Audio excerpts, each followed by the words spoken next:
I don't know if this is normal, but no one else is talking about it. I wasn't having conversations with friends or anything. And I was sleeping on a towel because I'd bleed through onto my sheets. My mum, she was the one that suggested the towel because she had to sleep on a towel when she was younger. And so I think it's passed down that this is just what it's like for us. And it wasn't until I'd actually started to experience pain that it was really sort of looked into further. Like I would end up with pain the week before my period. I'd have most horrific back pain and I'd know my period was coming, and I'd get really bad ovulation pain as well halfway through my cycles. And then the following week I'd get the lovely back pain to tell me, hey, your period's on the way. And then I'd have my period and I'd have the bleeding on the towel and the pain. Welcome to the Wildflow podcast with me, Charlotte Puanto, certified cycle and feminine embodiment coach and shamanic womb guide. In this podcast, I'll share my wisdom and conversations with powerful change makers, thought leaders, and embodied teachers to invite you to live cyclically in flow with your menstrual cycle instead of fearing it, to heal menstrual shame and normalize womb wisdom and period positivity, and to step into your sovereign magnetic power to create and embody the change you desire to see in your world. Settle in to unleash your wild flow.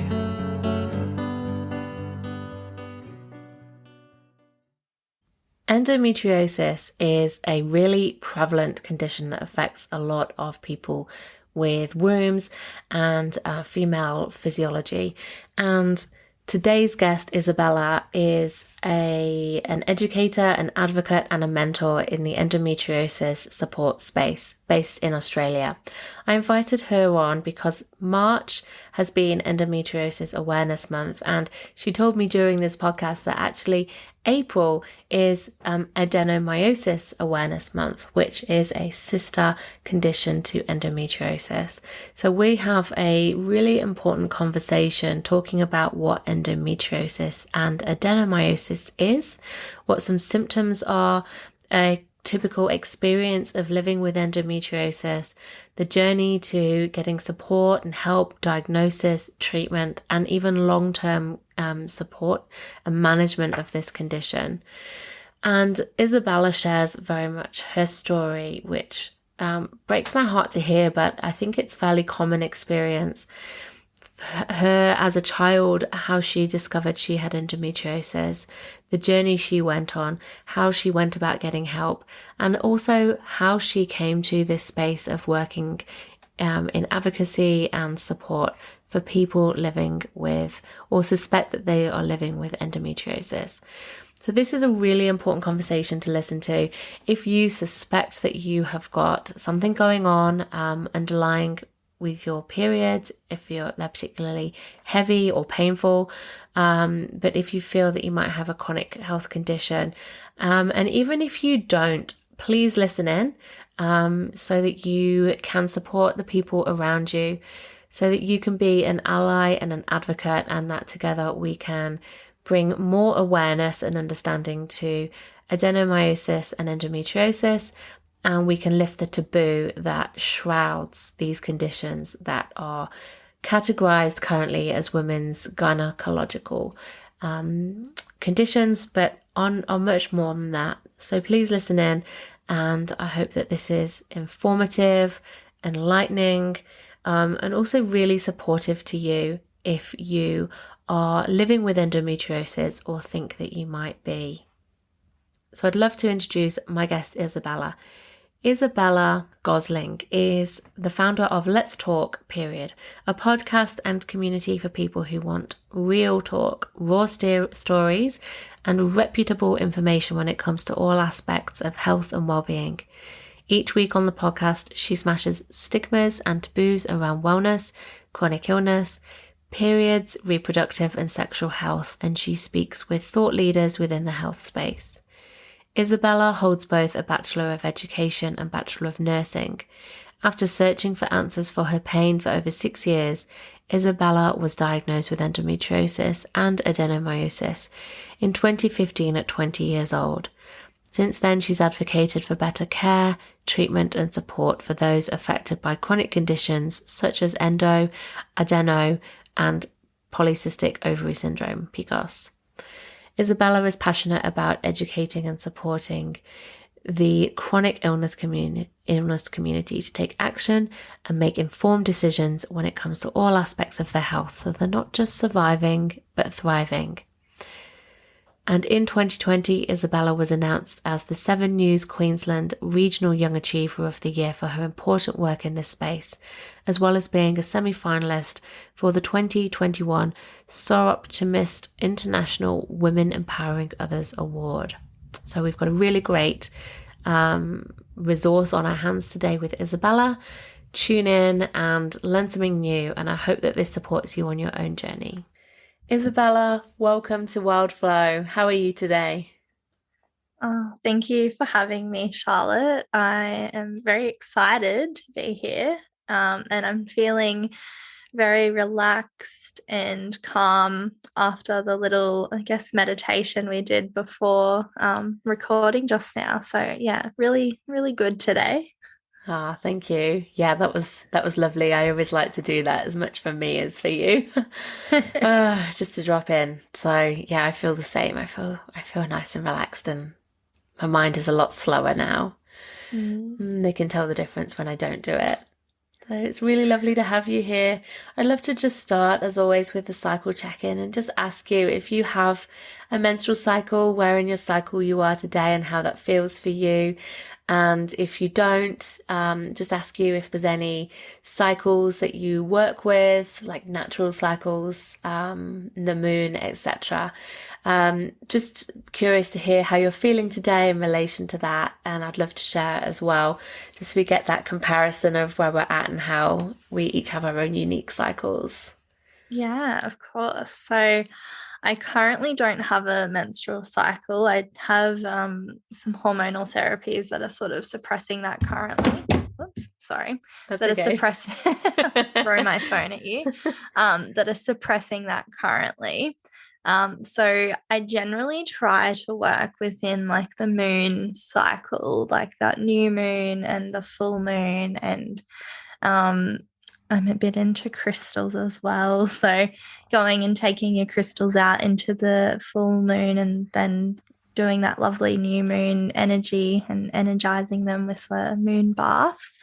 I haven't been able to really connect in this month, and so I'm not actually sure where we are in the moon cycle at the moment, because I've been very busy, and I think when I don't take that time to check in with myself, I do notice it. So yeah, I think it's an important thing that's brought my attention back to it today, is to check in and see where we're at, so I can do some intention setting around that as well.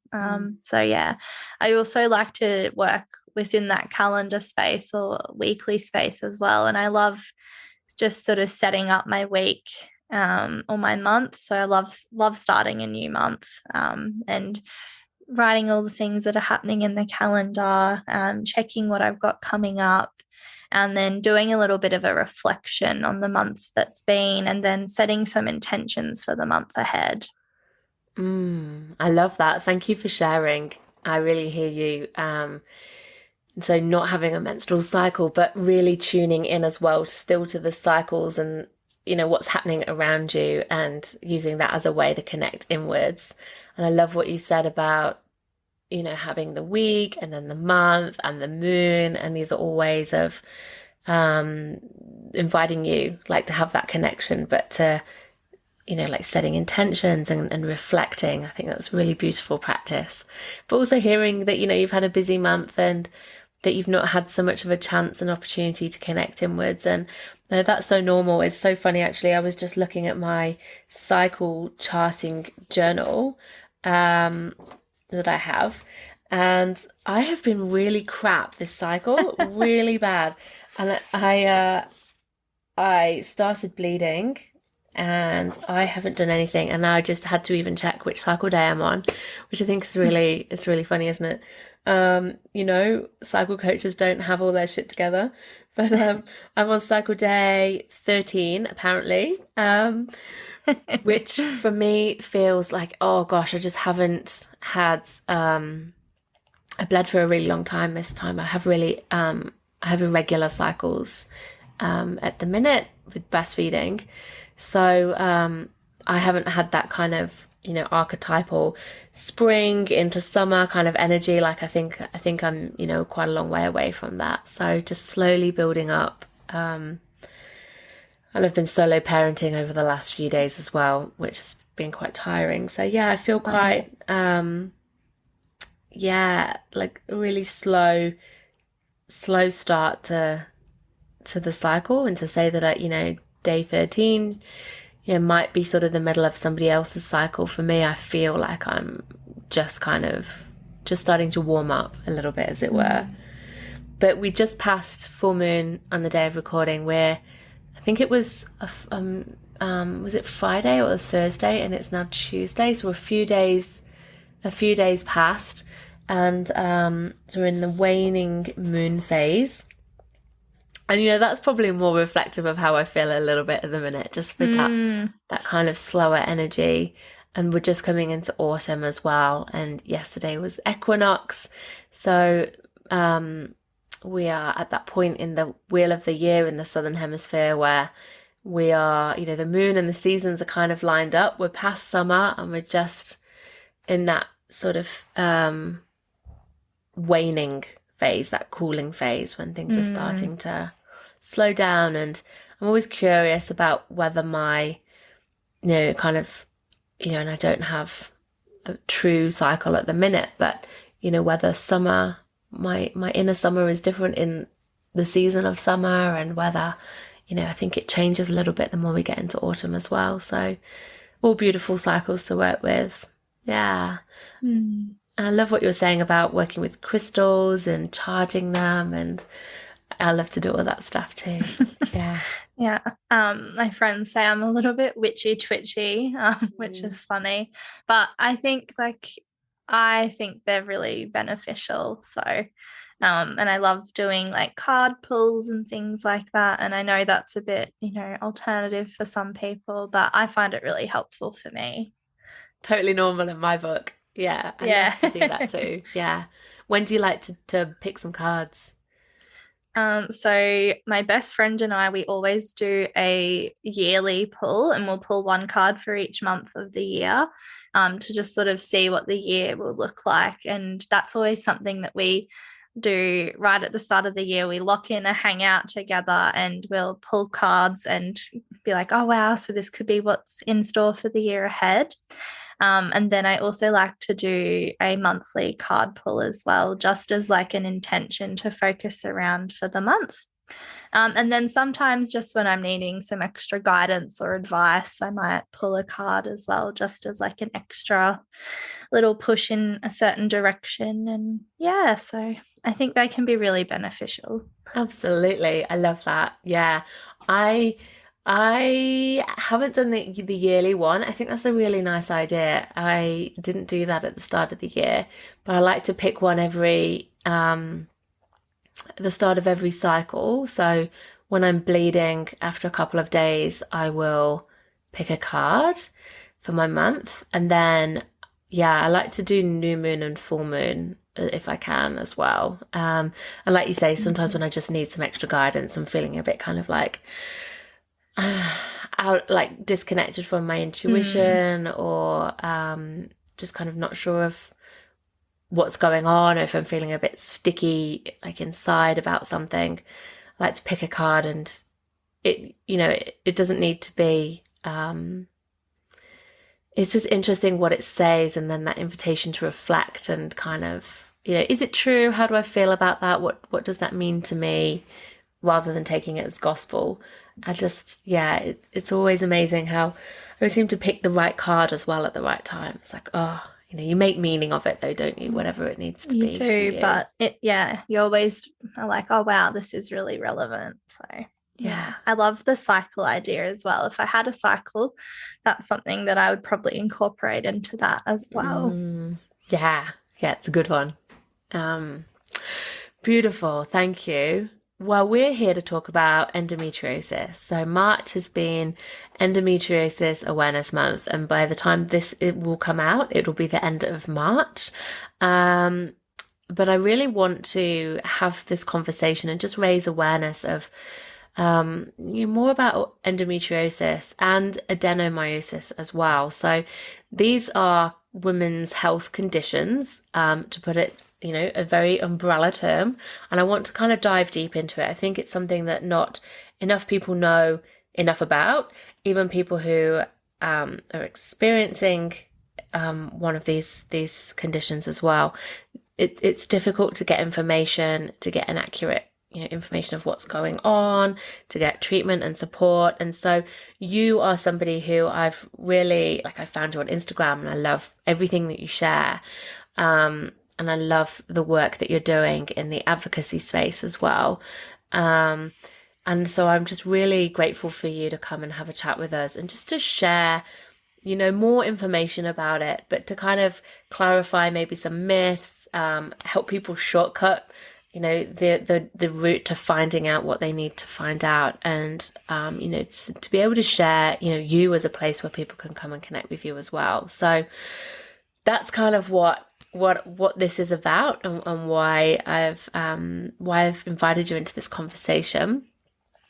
So could you begin, please, Isabella, just by sharing with us basically what endometriosis is, and also adenomyosis, what it is, what it looks like if somebody might suffer, and just to clarify, some common perceptions, truths, myth busting. I'll just give you free rein to kind of share what you'd like on that. Is that okay? Oh, that's more than okay. I love it.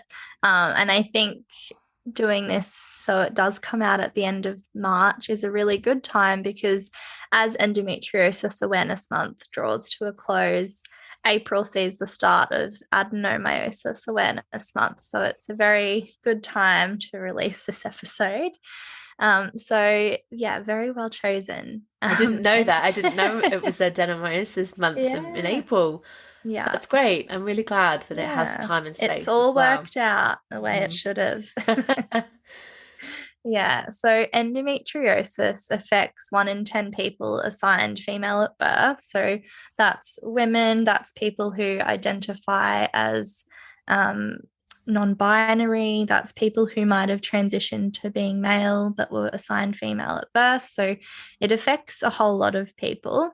And that statistic, it often fluctuates because of the delay to diagnosis. It could be a lot more prevalent. However, there's such a delay and there's an invasive surgery involved with diagnosis. So there's a lot of factors that are sort of impeding the actual prevalence of the condition. So we work off 1 in 10 people assigned female at birth. So endo is where tissue that is similar to the lining of the uterus. So that lining is called the endometrium. So that tissue is similar and it implants in other places throughout the body. So endometriosis lesions, they are found generally within that pelvic cavity. However, they have been found on all organs in the body. So they've been found on the diaphragm, bladder, bowel, lungs. It's even been found in the brain and the spleen as of last year. So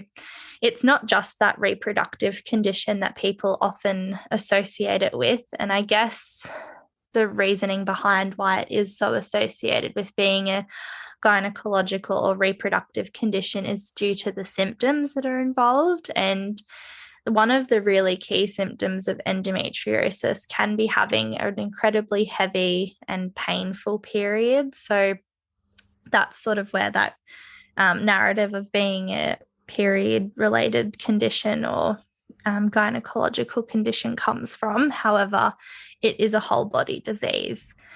So yeah, some of the symptoms of endo can be that painful period, heavy period. It's impacting your daily activities. So if you're not able to go to school, if you're not able to go to work, if you're not able to go to TAFE or uni, or you're thinking about not wanting to go due to your period, but you still persevere and go through with it. That's not normal. So if you're experiencing that, I really would implore you to go and get that checked out, because it's not fair to have to put up with that. It's not just something to get on with. If you're not able to exercise as regularly or, engage in any movement that you do as well, that's not normal. So that's two main symptoms. Another one is it can be pain with intercourse as well. You can also have pain with bowel movements, so a lot of gastrointestinal symptoms. So IBS symptoms can play a part there as well. So you might have bloating or discomfort. You could have constipation or diarrhea. You can have pain when you're actually moving your bowels. You could also have pain when you're urinating, so not very nice symptoms. And then another one also can be fatigue as well. So you can just feel incredibly lethargic and tired. It's also important to note that not everyone with endo has all of these symptoms, and not everyone has exactly the same symptoms either. And that is why it can make it a little bit more tricky to diagnose, because you might not present with like textbook endo symptoms. And just because you don't have, you might not have that really painful period doesn't mean you might not have endometriosis. So that can be a barrier to diagnosis in itself. And then also, the amount of endometriosis you have isn't associated with the amount of pain that you might have. So it's really tricky, and you might have a lot of endo and no symptoms at all. And it might not be until you're attempting to conceive that you actually find out you have endo, because you might have trouble conceiving and they might do an exploratory laparoscopy and excise endo. Or you could have a lot of pain and a lot of symptoms, and you might not actually have that much diseased tissue. So it's really not, it doesn't correlate. So that can be quite frustrating as well. So I think that's a really important connection to make, because it's something that people can hear and they're like, oh, well, I'm not that bad. It's probably not this. But, I think explaining away and, justifying away our symptoms is something that we so often do, but actually going, well, no, that's not right for me. That's not normal. I really should look into this further. So that's endometriosis. Adenomyosis is often referred to as the cousin or sister of endometriosis. So adenomyosis is involving that endometrium. So it's the lining of the uterus. So it actually invades into the stroma or the muscle wall, so the myometrium of the uterus. So that can cause a lot of the same symptoms as endo. However, with adenomyosis, you can also have really bad referred leg pain, and that can be just due to the nerves in that pelvic area. It can also cause really bad lower back pain as well for the same reason. People with adeno as well often report heavy periods, so needing to sleep on a towel, bleeding through period products and having to change more regularly than the recommended timeframes for those. And you can also have really bad fatigue with that as well. And that can be associated with iron deficiency from that extreme blood loss. And also feeling nauseous as well. So I think it can be tricky because there is a lot of overlap from those two symptoms. Those two conditions. So it's hard to know which you might have. However, people with endometriosis often also have adenomyosis as well. So they kind of can be hand in hand together, like a comorbidity with each other. So that's a little bit about both of those. Wow, thank you so much for sharing. I'm really grateful for all of the information. That was so clear and in depth, and thank you. And I'm blown away that so many people live with this and soldier on and have to put up with, such awful pain and an unseen disease as well, like hidden disease. And I hear a lot about excuse me, you said about it being hard, really hard to get a diagnosis, taking a lot of time to get a diagnosis. And, I've heard stories of people going to get help and then not being seen and heard and understood, and people not having medical professionals, not having the training or the understanding or the skills perhaps to help give people the help that they need. And so it just prolongs that suffering. It's really sad. Yeah, like in Australia, there's a 7 to 12 year delay to diagnosis. So that's from when you first start experiencing symptoms to when you receive that diagnosis. And it is due to a lack of awareness. So it was typically endo and adeno weren't talked about because they're period conditions in quotation marks, and we don't talk about periods, they're taboo. So I think that lack of awareness and that taboo nature of the conditions really upholds a barrier to diagnosis, as well as lack of education. So that's education at school growing up about these conditions, but also education when you do go to that GP to get help and they don't even know what you're talking about. So I think that's both ways. And yeah, I think then also dismissing or not thinking that there's anything wrong, because it's that education again. You're pushing it away and you're going, well, no, that's not what I was told at school. And I think that narrative of period pain being normal and, just get on with it, it's just what women have to deal with, has done a lot of damage because people don't think there's something wrong when there actually is. Oh, it's awful. It really makes me sad and mad that that we don't have, that GPs obviously aren't being, or haven't been to date, being trained on it as like it's another health condition. Like you're talking about like a chronic or whole body condition that is, am I right in thinking, an inflammatory condition as well? Yeah. So something that, like just like other people experience, other long-term chronic and inflammatory diseases, like it should be, is it not categorized in that way then? It's categorized as like a woman's reproductive or menstrual health. Yeah, so currently it's categorized as like a reproductive or gynecological issue or a women's health issue, and that's damaging for those people within the LGBTQIA community who don't identify with being a woman. So that has like another set of barriers for accessing care and diagnosis as well. Yeah, so I think there's a lot of work to be done in that space.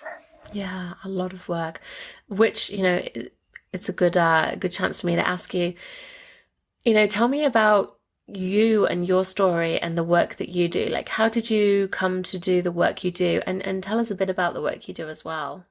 Yeah, so I guess like I'll, rewind back to when I first started experiencing symptoms, and like I had no idea that this was not normal. So I got my period when I was 12 and everything was, fine. I thought it was all good. And it was when I was about 14 that I really started to notice, like, I don't know if this is normal, but, no one else is talking about it. I wasn't having conversations with friends or anything. And I was sleeping on a towel because I'd bleed through onto my sheets at nighttime, or I'd go to a sleepover party and I'd wake up with period blood on my pajamas and be mortified and, freaking out and being so thankful that I didn't bleed onto my friends' sheets.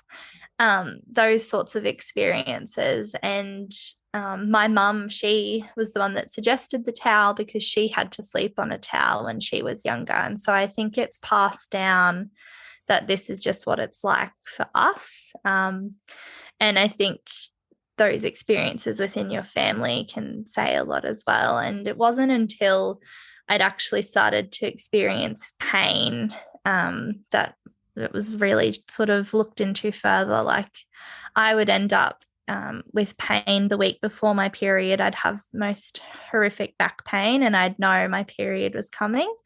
And I'd get really bad ovulation pain as well halfway through my cycle. So My cycle was always very regular. So it'd always be right in the middle of that 2 weeks. I'd get that ovulation pain for 8 to 12 hours, and it would just be excruciating.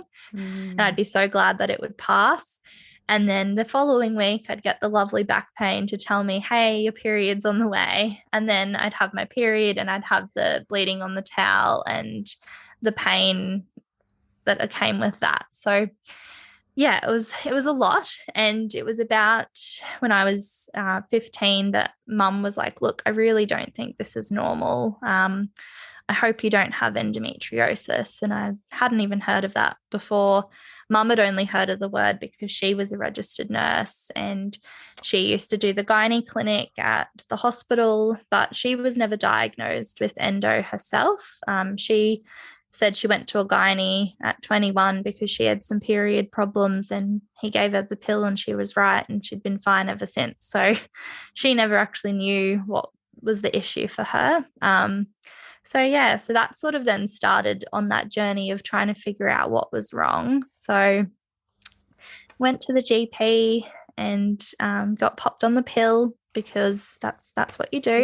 That's what you do. That'll help. And, you know, at 15, 16, that was great because it was sold to me as you don't need to have a period at all. So you just keep taking the active pills and you'll be fine. And so that was fantastic for me.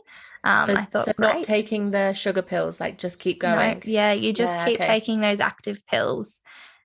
So no sugar pills, and you won't need to have a period, but it could be good to have a period every 3 or 4 months. So take those sugar pills then. But yeah, other than that, you can get away with not having a period. And, you know, that was perfect because every time I'd have a period, it was horrific.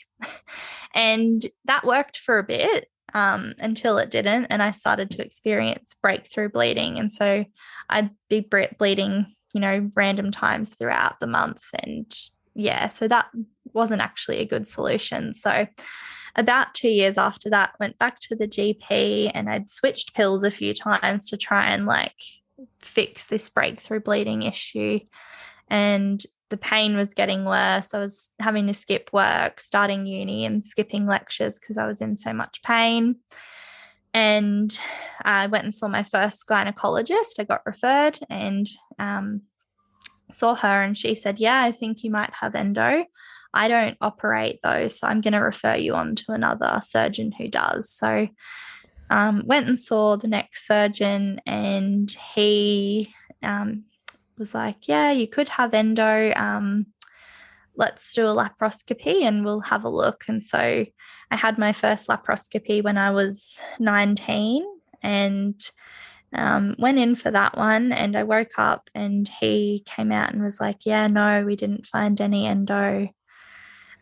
What you do have, though, is pelvic inflammatory disease, and that's an STD. Has your partner been cheating on you? Have you been with many partners? And that was just mortifying. I had my mum beside me. I was 19 years old. I was in my first like long-term relationship. It was just all of these walls crashing down. And he said pelvic inflammatory disease can cause infertility. So you really need to have a baby now. So that was... What? You know, yeah. At 19? At 19. So yeah, that was a bit stressful to say the least. So I went back and saw him for my follow-up appointment because he'd given me antibiotics to help with the pelvic inflammatory disease. Went back and saw him and he said, yeah, look, so I'm going to dismiss you from my care, like discharge you from my care now because these antibiotics should have helped. I'll only need to see you again if you need IVF to have a baby. So see you later. I sat in the car park and sobbed because it was about a month post-op and I felt no different. I still had the same symptoms and bleeding and it was just horrific. So went back to the GP yet again and I went and saw another gynecologist and they prescribed me another pill and they said, look, we'll try this pill for 3 months and then come back and see me. And the appointment was about 10 minutes in total. And then I went back and had another car park sob. And I thought, I can't live like this. Like I was stuck in bed all the time. I was in pain. I was nauseous. I couldn't get through a full day of uni, I was just not living at all. I was in bed all the time and it was not very nice. And I thought, I can't go through this for another 3 months. So I'm like, I'm certain that it is endo now. I'd been doing a lot of doctor Googling. I'd joined a few Facebook groups and I'm like, all of these symptoms are the same as what these people have. Like, surely it's that. And so I mustered up the courage and posted in one of the groups and was like, hey, is there an endo specialist that I can see in Brisbane? Like, I really feel like I have this, but I've been told no. So I got the name of an endo specialist, went back to the GP and went and saw my fourth specialist, and I took along the surgery photos from my first lap and they were like, yeah, like I can actually see endo in these photos. So that's really disappointing that that was missed. I think we should do a laparoscopy just to confirm because, you know, if this is endo in this photo and I'm 90% sure it is, like it needs to be removed. So I saw them on the Monday, went for surgery the same week, and endometriosis was confirmed. And I was also diagnosed with adenomyosis. So that's my very long story of diagnosis. So how many years was that from start to that point? Yeah, from 14 to 21. So maths is not my strong suit, but about 6 or 7 years. Yeah. Oh, yeah. I'm so sorry that happened to you. Yeah, I want to go back and give myself a hug. Yeah, I want to give you a hug. I went through a lot. Yeah. That's intense. Yeah. You know, and that's hard for an adult, but let alone a child to be ignored, messed around, like passed on from person to person, shamed in that way as well. You know, the way you said about you're told to have a baby at 19. Like if you're, you know, some people want to have a baby at 19, but for a lot of people, that's like, you know, highly irresponsible. Yeah, well, I was just a baby. Exactly. You know, I just think that's incredible that you had to go on that whole, you know, and what was with that doctor, that surgeon? If they don't know what they're doing, they shouldn't be doing it. Yeah. You know? Yeah. That's crazy. Yeah. Happy to report I didn't actually have pelvic inflammatory disease at all. So, you know, that was a big scare for no reason. But, you know, I guess that just forms part of my journey. And I guess that leads into nicely about why I wanted to do what I do now. And that was because, like, I felt so alone throughout that whole process of trying to figure out what was wrong with me. And then when I found out what was wrong with me, I still didn't really feel that supported or knew where to go for reputable information. Like, there were Facebook groups, but I didn't know if what people's experiences were relevant or, you know, where they'd get their information from. And Google, there's info all over the place. So I thought, like, I don't want anybody else to feel the way that I felt, because no one I knew had endo, no one had heard of it, no one even knew what adenomyosis was. So yeah, that sort of really sparked that interest. And yeah, it was from there that I really got involved in that endo and adeno advocacy space and did some work with an organization for a few years. And then, yeah, last year I left that organization, but I'd started Let's Talk Period in 2019 in November, as a place for real, raw and reputable information, stories, and just place to smash taboos and break stigmas and provide support for people who are living with endo, adeno, or PCOS. That's incredible work. And you've actually won a couple of awards as well. I want to just mention, congratulations. So you were the Queensland Regional Young Achiever of the Year and a semi-finalist for an International Women Empowering Others Award in the last couple of years for your work. I think it's brilliant. So yeah, well done. And you know, from that point, you know, from your experience, you know, if somebody's listening and they're like, oh, that's kind of ringing a bell, or either, you know, at a start of this kind of journey of, okay, like this is not normal and I'm hearing you and I'm relating. Or even if somebody's, a bit further on and has been going round in circles and just feels like how do I actually get help? Like what would your advice be? We Mm. talked about GPs and, trying to find a specialist who knows what they're doing. What's your advice to help for somebody to get some help? Yeah, I think tracking your symptoms is like really important because then you can go into that appointment with your GP with like some hard evidence and be like, look, I've been tracking this. Here's the data. It doesn't really lie. Um, this is what I'm experiencing regularly. So Friendo is a really good app for that. And they actually have a really in-depth like screening tool as well. It doesn't diagnose you with endo or anything, but you answer questions about what you're experiencing, and you can print out that report as well and take that along with you as well for some like additional evidence. And you can track in that app as well, and it's free. So it's a great resource. And it was developed by someone who has endo as well. So that's Mm, always a bonus. mm. Yeah, so tracking what's going on for you. And even if you don't want to use an app, writing it down in like your notes part of your phone or onto, a journal about what's going on for you and bringing that along, because I know when I go to appointments, even now, still my brain just blocks out and I just blank and I'm like, I actually don't have anything here that I want to talk about when I know that I do. So Mm. gathering that data, bringing somebody with you to the appointments. It was actually like me bringing my mum along to that fourth gynae appointment. And I think that was really helpful because she was able to, share what was happening for me daily as mum, being there on the sidelines, Witness. seeing, yeah, and Yeah. like back, sort of like corroborating my story, I guess. Because I think that's something a lot of people come up against, like it's a he said she said sort of situation. So having someone there Shocking. to like verify what you're saying, which is horrible, but can be really helpful. But also, they can ask questions as well that you might forget or bring things up that you might not remember, or even after the appointment, debrief and be like, oh my gosh, I forgot what the doctor said. And they're listening because they're not in that flight or fight response mode. They're a lot more calmer and centered. So, yeah, bringing someone along with you. I'd also try and find a good GP who does listen and take your concerns seriously.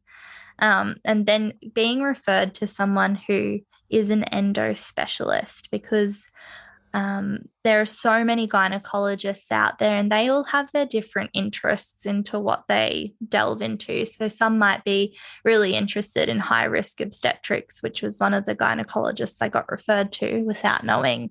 Another one was really interested in IVF and fertility treatments. So it's really important that they actually are really well versed in managing and treating and diagnosing endo.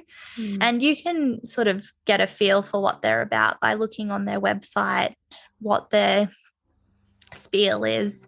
But yeah, I want to also just make note to make sure that when you are in that appointment and you're discussing surgery, to mention excision surgery. Are they going to use excision surgery or are they going to do ablation? So excision surgery is where you're actually cutting out the endometriosis and that tissue can be sent to histology for testing, whereas ablation is actually just burning that surface layer of endo and it can lead to adhesions, repeat surgery more frequently, and organ damage as well. So Gosh, it's a lot. I can't believe A that's lot. something that doesn't sound like something that you would Yeah. want to choose or have done. No.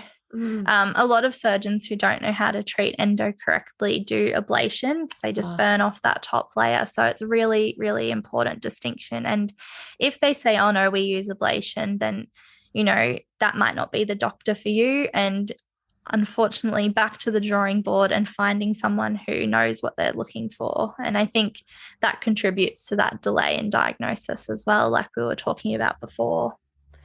can you find your own specialist and go to the doctor and say, can you refer me to this person?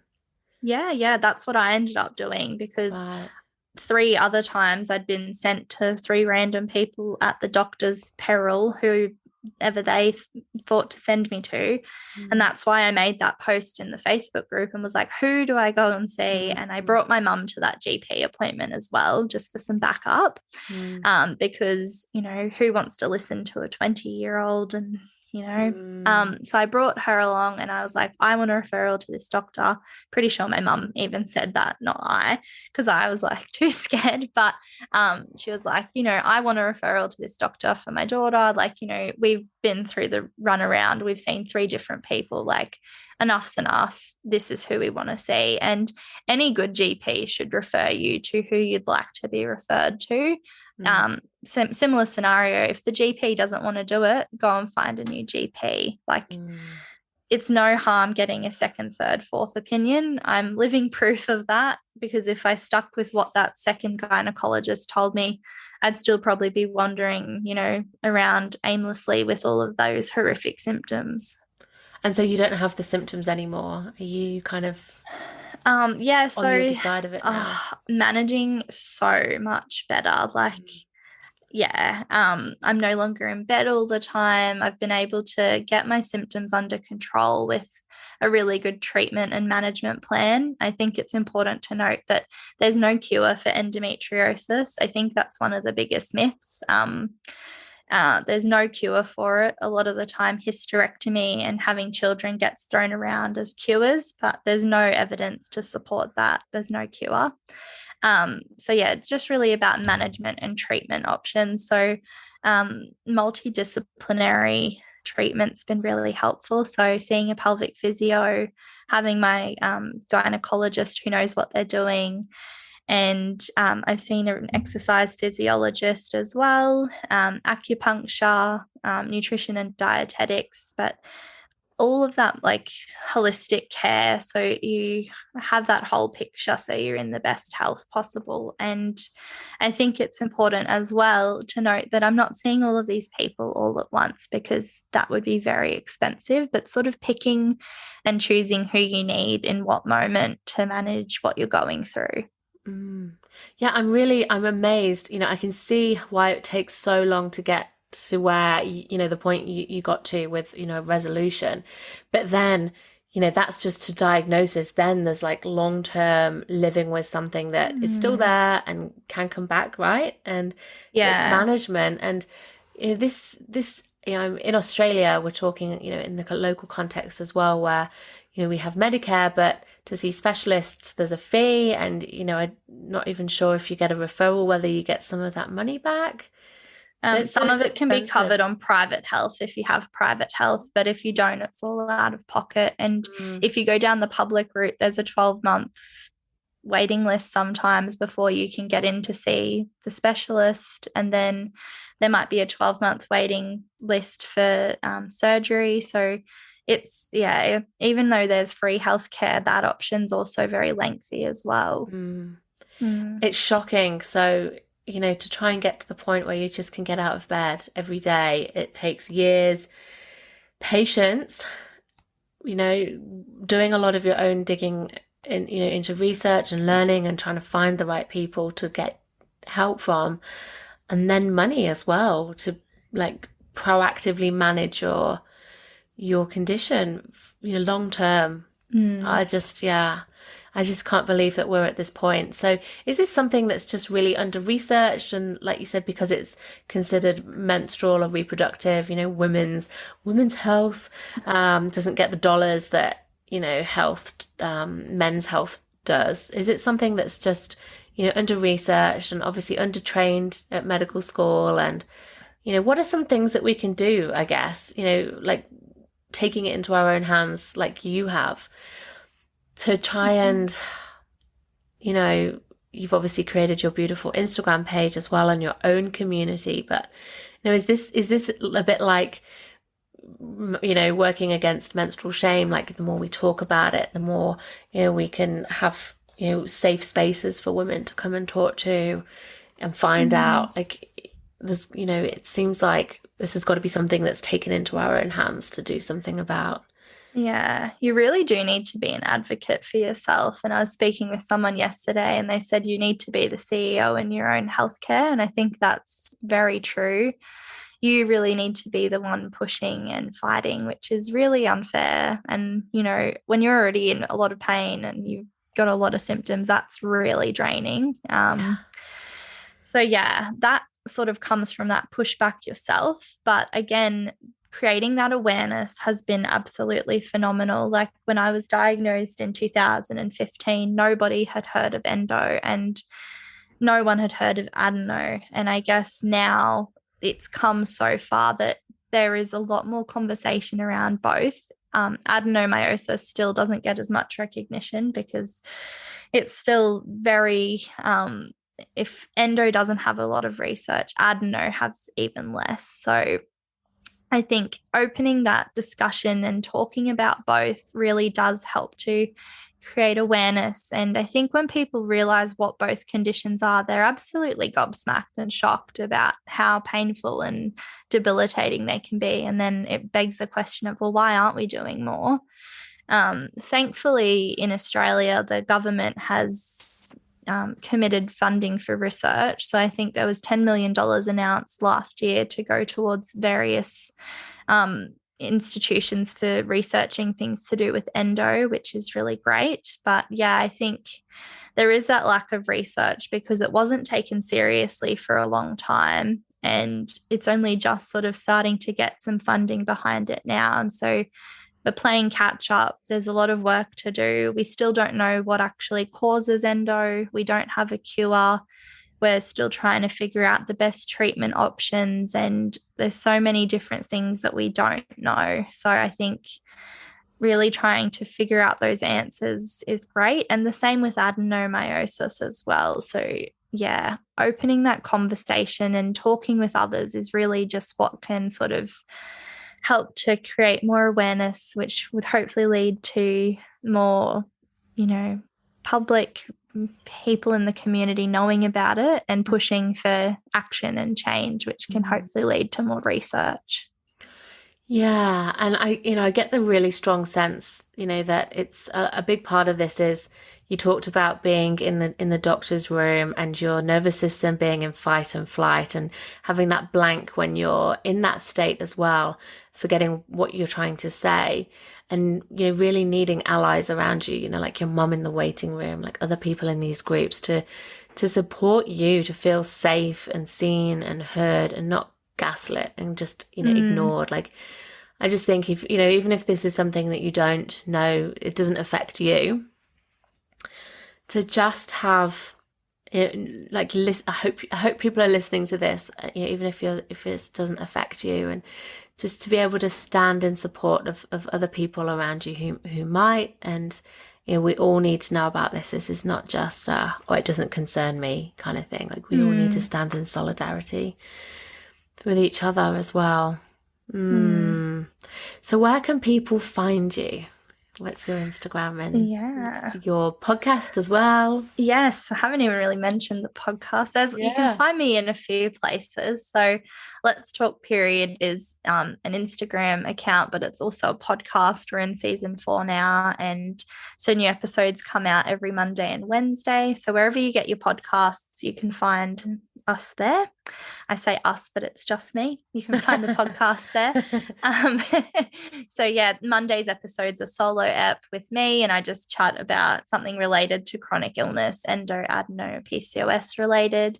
And then Wednesday's episode is an interview with someone in the pelvic health or chronic illness space. So that could be a personal story, it could be an expert, or someone with something to share around that sort of realm. So that's that. So yeah, just search Let's Talk Period wherever you get your podcasts. And then Instagram is Let's Talk Period AU for Australia. And that's just a mix of fun reels, educational content as well, funny memes to sort of lighten the mood, and also inspiration as well. And then there's the website as well, which is letstalkperiod.com.au, and that's got free resources on there. It has all of the events that happen on there. There's lots of online events as well as in-person ones as well. And there's also information on mentoring as well. So I offer that because if I had a mentor to help navigate through that space when I was going through it, that would have just been an absolute game changer. So there's information about working together and sort of so you're not just making it through each day and surviving, but actually thriving with your chronic condition. So you're actually able to have a really good quality of life. So that's all of the places that you can find me. Amazing. You're doing such important work. Thank you for everything that you're doing. And just before we wrap, is there anything else that you just want to share that you feel to share that you want people to hear? I think just listening to yourself, listening to your body, if you get like that gut feeling or you have that intuition, like you know your body best. And even if people aren't listening to you or they're turning you away, like don't give up. Please just keep going. My DMs are always open. Like send me a message. I'm more than happy to be your chronic illness BFF and be there cheering you on because, you know, you can't go through this alone. You really do need that community. So listen to yourself and keep on going. Beautiful. Yeah, I really feel that the support needs to be everything. We can't shoulder this alone. Thank you so much. I really appreciate your time today and everything that you've shared, you know, your story, your knowledge, the incredible advocacy work and support that you're offering to people. I think it's really warming to see, you know, these spaces where people can go to, but you know, the progress that is being made, you know, hearing you say only 7 years ago there was no awareness at all. You know, now we're, you know, I didn't know what adenomyosis was last year. It was only when somebody who I've been working with had a diagnosis of that, and I was like, well, what is this? You know, I didn't really know anything about it. So, you know, I think there's a lot that we can do together, and just to be supportive as well of the people around us. We just need to to all learn and to all do what we can and have these conversations, bring things out of shame and taboo, like you say, into the open air. So thank you so much. Yeah, thank you so much for having me, Charlotte. I've absolutely loved chatting with you today. Me too. Thank you. Thank you so much for listening in. If you're loving this podcast and you'd love to help me spread the wisdom shared, please leave a review or rating or share this with somebody who you think would love to listen in. I'm really passionate about creating ripples of change and getting this information to more women, girls and people with a cycle so that they can reclaim their cyclic natures too. And if you'd love to dive in deeper with learning more about how to connect with your cycle and rites of passages, come and join our free Wild Flow Circle community or choose a course and learn with me on my online learning hub. All the links are in the show notes. And until next time, be well and go with the flow of your cyclic nature.